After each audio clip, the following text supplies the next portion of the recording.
සමාජයේ අවධානය දිනා ගන්න මේ වගේ මෝඩ වැඩ කරන මන්ද බුද්ධිකයන් ගැන ඔබ මොකද හිතන්නේ?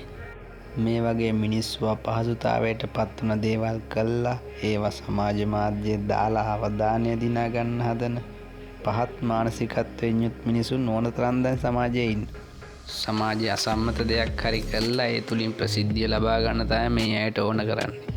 ඒ වෙනුවෙන් අන් අය අපහසුතාවයට පත් කරන්න ඒ අය දෙපාරක් හිතන්නේ නැහැ.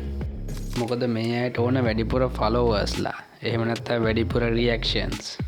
පුද්ගලයෙකුට ඉන්න සෝෂල් මීඩියා ෆලෝවර්ස්ලා ප්‍රමාණය අනුව ඒ පුද්ගලයාගේ සමාජ තත්ත්වය තීරණය කරන සමාජයක තමයි දැන් අපි ජීවත් වෙන්නේ.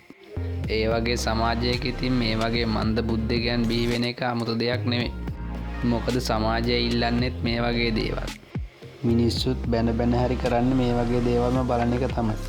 ඒ කියන්නේ සමාජයේම වැරද්දෙන් තමයි මේ වගේ දේවල් ඇති වෙන්නේ. ඔයගොල්ලෝ මේ ගැන මොකද හිතන්නේ? කමෙන්ට් එකක් දාගෙන යන්නකෝ.